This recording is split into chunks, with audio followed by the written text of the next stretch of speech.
Olá, pessoal, tudo bem?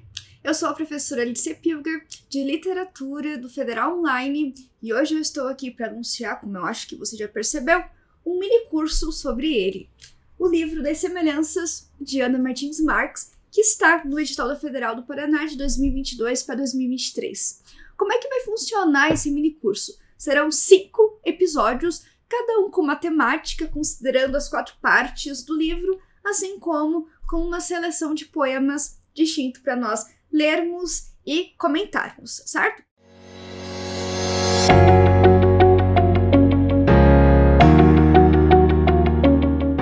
Vamos começar lá então o nosso primeiro episódio. Eu não poderia deixar de começar falando dela, Ana Martins Marques, certo?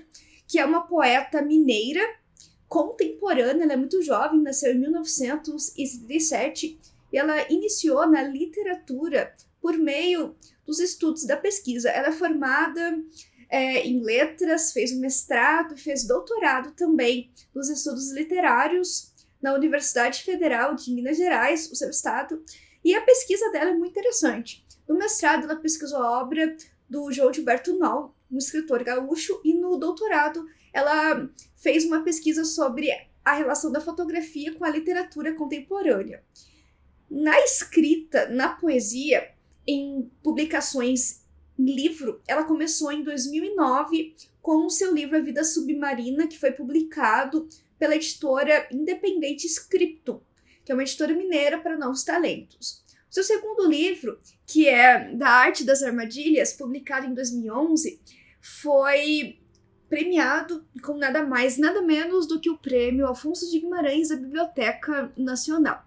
Esse seu segundo livro, ele foi publicado pela Companhia das Letras. E eu quero marcar muito isso porque marca o fato de que ela é reconhecida como uma grande poeta logo no começo da sua carreira. Eu acho que é bem importante a gente marcar isso, considerando como é historicamente a recepção de muitos poetas. Então ela tem uma carreira bastante consolidada, assim que começa o seu segundo livro. E o livro que a gente está falando aqui, o livro das Semelhanças, ele foi publicado em 2015, é o seu terceiro livro, também pela Companhia das Letras, o que mostra, reitero, esse reconhecimento da sua literatura, certo? Vamos começar lá então falando desse livro. E a gente não pode deixar de falar do título. O que é esse livro das Semelhanças? Quais são as motivações para a gente pensar nesse título? E a gente tem que lembrar de 2 fatos, pelo menos. O primeiro é: semelhanças nos fazem lembrar de metáforas e comparações. E nós, quando adentramos a leitura, vemos que o livro está recheado de metáforas e comparações, certo? Primeira coisa. E a segunda coisa é a presença da intertextualidade, ou seja, Ana Martins Marques escreve como outros poetas, ou escreve de maneira a colocar o diálogo na semelhança da temática de outros poetas. A gente vê o diálogo dela com Petrarca, com Camões, com Bandeira e com outros escritores também estrangeiros, marcando nas epígrafes a tradução, quem foi que traduziu e de que livro que ela tirou determinado poema para dialogar, certo? Isso é muito importante. E uma terceira coisa, porque a Ana Martins Marques, nesse livro, adora brincar com a nossa cara enquanto leitores, é o fato de nós temos o livro das semelhanças, dentro do livro nós temos uma parte, o livro das semelhanças, e dentro dessa parte nós temos um poema, que é o livro das semelhanças, certo? Então a gente vai ter muitas questões que dialogam entre si para falar de semelhanças aqui dentro, certo? E como que é a organização, a estrutura desses poemas?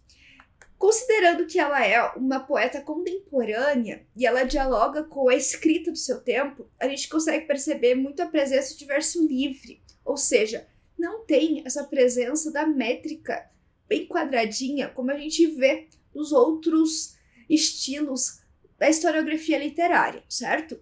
Assim como a gente vê uma presença raríssima da rima, e quando aparece, está dialogando bastante com essa questão irônica, com o humor. O que é muito importante para a gente pensar na obra dela é a ausência de pontuação. o que clama para uma leitura oral e que faz com que o leitor ele decida onde que ele coloca a pontuação e o ritmo da leitura, não só oral, mas também particular de cada poeta, de cada leitor, certo? A gente ainda vai ter, com a ausência dessa pontuação, o encadeamento, esse enjambement, a quebra sintática entre os versos. O que seria esse enjambement que a gente vê em todos os estilos, em todas as eras da literatura? Vamos desenhar aqui, ó, um poema bem simples de 4 versos. Tem apenas uma única estrofe. O que seria esse enjambement? Nós temos um período que está quebrado, está segmentado entre os versos. Então, ó, começa aqui e você continua aqui, e continua lá, até terminar o poema. Então, a gente consegue ver essa segmentação das ideias. Tem muita presença de humor, ela brinca com a literatura, ela brinca com os nossos sentidos, com o dia a dia, porque o cotidiano, a linguagem do cotidiano tá aqui e ela faz com que a gente repense sobre o que é o dia a dia, o que são os objetos da vida rotineira com humor e também com melancolia. E é até interessante quando ela faz essa brincadeira entre o humor e a melancolia, porque fica ainda mais engraçado. Pelo menos na minha leitura, eu acho extremamente engraçado. A gente tem muita presença da metalinguagem. O próprio título, né, do livro já traz o livro. E nós vamos adentrar agora a primeira parte desse livro, que se chama livro, certo? Cada um dos poemas dessa primeira parte vai tematizar uma parte estrutural da construção de um livro. Então nós vamos ter a capa, a contracapa, o colófon, o primeiro poema, o título, nós temos o nome do autor, e cada uma dessas partes brinca com o fazimento da própria literatura, porque o livro, isso aqui, nada mais é do que o corpo físico da literatura. E a gente tem contato com os textos, seja na poesia, seja na prosa, com a matéria, o livro. E é interessante pensar que é como se fosse uma forma de preparação para entrar no livro de fato. Por quê? A primeira parte se chama livro. E a última parte, livro das semelhanças, que é o título deste livro. Então ela vai brincar o tempo todo com essas nossas relações de sentido. E a gente às vezes fica, mind blowing. Por quê? Explode a cabeça ao pensar em todas essas relações, certo? Vamos então para o primeiro poema que eu selecionei, que é o Ideias para um Livro. Esse aqui, de fato, não está na primeira parte, mas a antecede, como se fosse uma preparação, um rascunho para a própria criação do livro de poemas, certo? Então, nós temos lá 6 partes, cada uma com 2 versinhos, e fala o seguinte. Primeiro, uma antologia de poemas escritos por personagens de romance. 2. Uma antologia de poemas epitáfios. 3. Uma antologia de poemas que citem o nome dos poetas que os escreveram. 4. Uma antologia de poemas que atendam às condições 2 e 3. 5. Um livro de poemas que sejam ideias para livros de poemas. 6.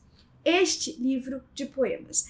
É muito interessante porque a gente tem em cada uma das partes uma ideia distinta para a criação de um livro. Então é metalinguagem pura. E a gente ainda vê ela brincando com as próprias concepções de literatura. Afinal, na primeira parte, os poemas serão escritos por personagens de romance. Pensa lá no Miguelinho, no Riobaldo, do Guimarães Rosa, escrevendo um livro de poemas. Para ficar aqui na vibe lista de livros da Federal do Paraná, pensa num livro publicado de poemas, óbvio, pelo Amâncio, certo? Então a gente vai ter a literatura se escrevendo dentro dessa primeira parte. Na segunda, a gente tem essa temática do humor melancólico. Porque o que é o epitáfio? É justamente aquela mensagem escrita nas lápides quando as pessoas morrem. Por exemplo, viveu pouco, mas viveu bem. Melancolia pura. E ela brinca justamente com isso para mostrar a morte, mostrar a tristeza dentro da própria literatura. A terceira parte é interessante porque vai mostrar que o escritor, o autor, ele também pode ser poesia. porque as pessoas são poesia. Afinal, o que seria uma antologia de poema que cita o nome dos poetas que escreveram? A gente podia pegar a própria Ana Martins Marques e fazer um monte de, em seguida, né, de autores de poemas. E eu posso brincar com a própria intertextualidade aqui. Fazendo um poema com a terceira parte, eu poderia colocar o título Poetas. Primeiro verso, Ana Martins Marques. Segundo verso, Petrarca. Terceiro, Camões. E por aí, com todo mundo que ela dialoga dentro deste livro. A quarta parte, ela é sensacional porque, de novo, ela brinca com a construção da literatura. Afinal, a primeira parte nós temos os personagens escrevendo os poemas e na segunda, epitáfios. E para essa quarta parte nós vamos ter, né, poemas que englobem essas duas primeiras condições, ou seja, personagens de poemas que escrevem epitáfios. Na quinta parte, nós temos o próprio poema aqui tematizado, porque, afinal, um livro de poemas que sejam ideias para livros de poemas, que é o que ela faz aqui, e, por fim, ela resume com este livro. E a partir desse poema, a gente entra no livro que ela está propondo ali dentro. Vamos então para o próximo. Nós temos, logo na primeira parte do livro, capa. E na última, contracapa. E ela tematiza o que é a matéria do livro em si. Afinal, nós temos lá, ó, capa é a abertura e contracapa é o fechamento. E a gente percebe que não só na vida eles estão espelhados. Afinal, se eu abro capa e contracapa, a gente percebe que é a mesma estrutura. Mas os poemas, eles são espelhados. Vamos lê-los então. Capa, um biombo entre o mundo e o livro. Contracapa, um biombo entre o livro e o mundo. O que é o biombo? É uma separação. A gente pode pensar aquela separação para que as pessoas se vistam, ou a separação dos hospitais, para que os pacientes não se vejam.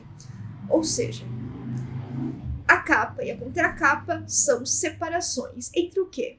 Entre o mundo e o livro. Ou seja, entre a realidade e a literatura. Elas têm uma separação porque, apesar de os livros, a literatura tematizar a realidade, considerando a representação da própria narrativa, dos romances, a ficção, é diferente. Realidade e ficção, a temporalidade, a vida, ela funciona de uma maneira distinta aqui dentro, certo?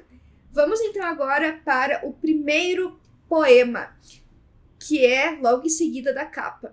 Então a gente tem 3 estrofes, tá percebendo que são sempre poemas curtos, a gente não tem o tamanho de versos parecidos, e aqui a gente tem uma argumentação bastante clara. Eu vou ler o poema, durante a leitura eu quero que você já vá percebendo o que é a argumentação dela aqui. Então a gente tem, o primeiro verso é o mais difícil, o leitor está à porta, não sabe ainda se entra ou só espia, se lança o livro ou finalmente encara o dia. O dia, contas a pagar, correspondência atrasada, congestionamentos, xícaras sujas. Aqui ao menos não encontrarás, leitor, xícaras sujas. É engraçadíssimo, porque ela começa falando que o primeiro verso, assim como o primeiro poema, é difícil. Afinal, o leitor ele tá ali na porta, ele não sabe se ele entra. Todo mundo já teve essa experiência. Você começa a ler um livro diferente, vai depender muito das primeiras páginas para você decidir se você vai lê-lo até o final ou não. Então tem toda essa pressão nesse primeiro texto, nessas primeiras páginas de um romance. Porque o leitor está decidindo se ele entra na literatura ou se ele finalmente encara o dia. E na segunda estrofe, ela lista elementos do dia. E são sempre coisas ruins, né? Contas a pagar, boleto, ninguém gosta. Correspondência atrasada, tanto carta quanto e-mail, você tem que responder, tem aquela pressão, tem todo aquele fato de, meu Deus, tá atrasado. Congestionamento, trânsito e xícaras sujas. Afinal, lavar louça não é legal. E na terceira parte, nós temos, e a pontuação aqui com esse vocativo leitor, nós que estamos lendo, é irônica. E ela diz, pelo menos aqui, olha a síntese dessa tentativa de argumentar, porque ela tem uma ideia, ela tem o argumento jogado, provas concretas e, por fim, a síntese. Você não vai encontrar xícaras sujas. Você não vai ter que lavar louça aqui dentro. E ela tá brincando com o sentido das palavras. Ela diz que não tem xícara suja dentro da literatura. Mas ela colocou 2 vezes as xícaras sujas. Mas olha a sacada. As xícaras sujas desse poema são palavras. A palavra e a coisa são distintas, assim como a literatura e a rotina, a realidade. Porque o cotidiano colocado aqui dentro também é diferente, é feito de palavras, certo? Vamos para o próximo. Eu trouxe o papel de seda porque brinca com as linguagens. Lembra quando, eu acho que você é muito jovem, mas a gente tinha livros ilustrados que eram muito caríssimos para fazer. Tinha a parte que eram palavras e uma página que era só ilustração.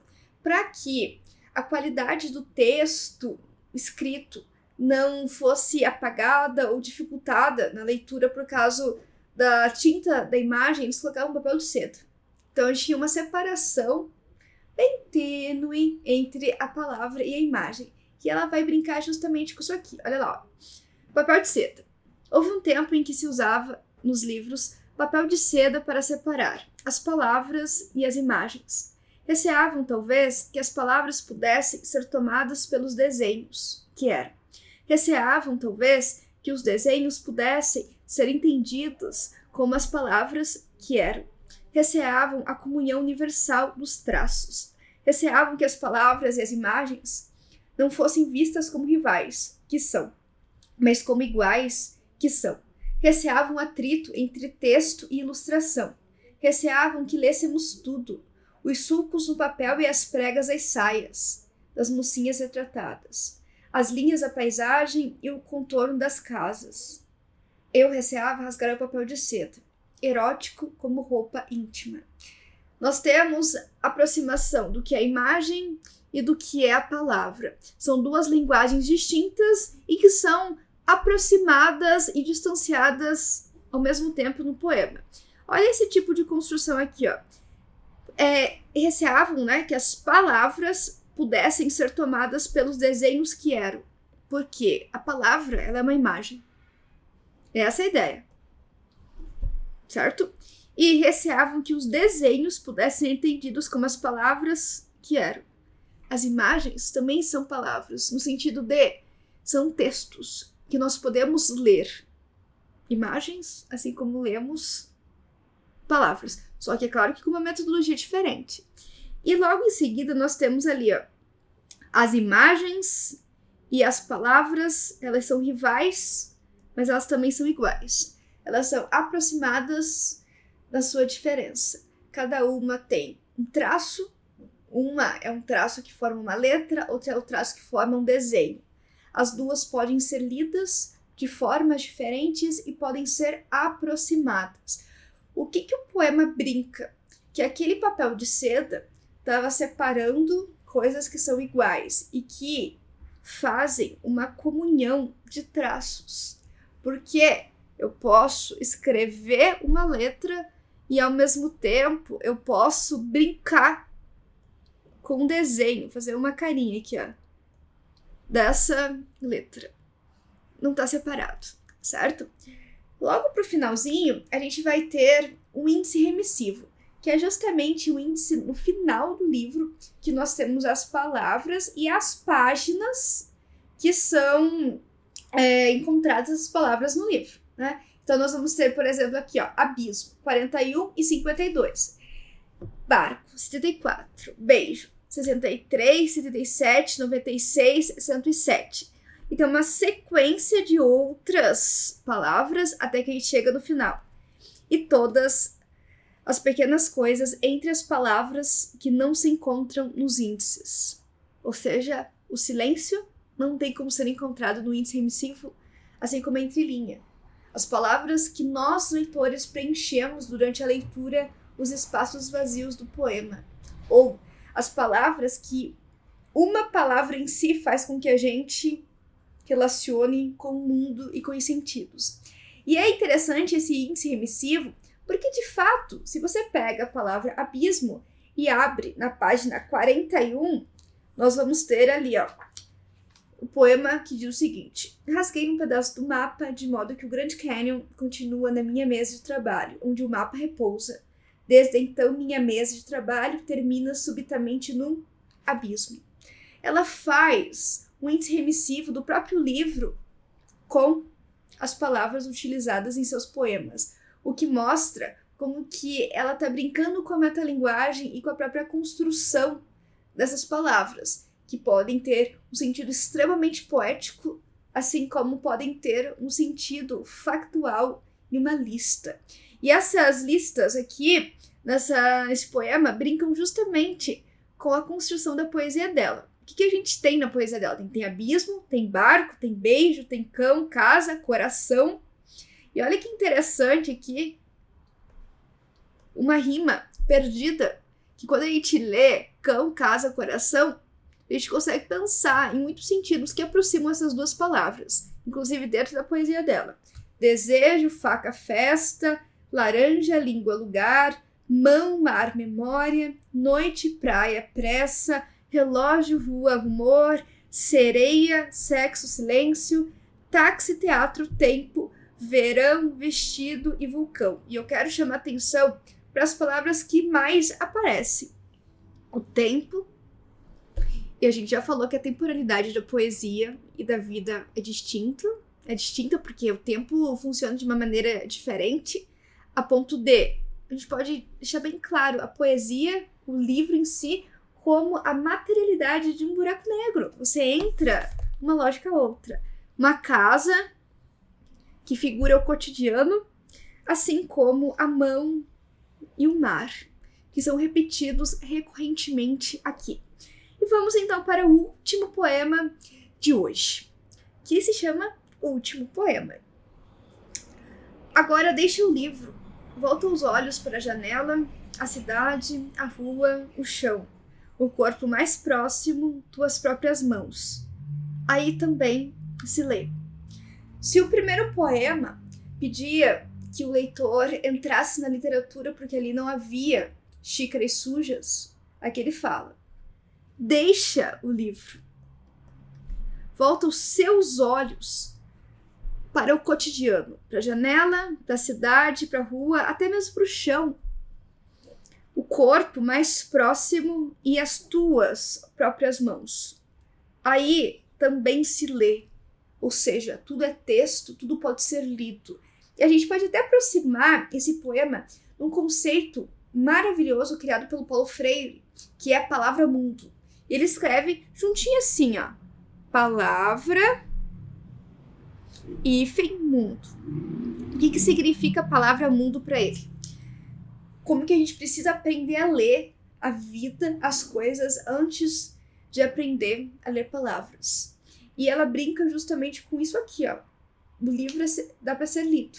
E a gente já viu no Papel de Seda que as imagens também. Assim como a vida pode ser lida. Ou seja, a poesia, ela tá na vida.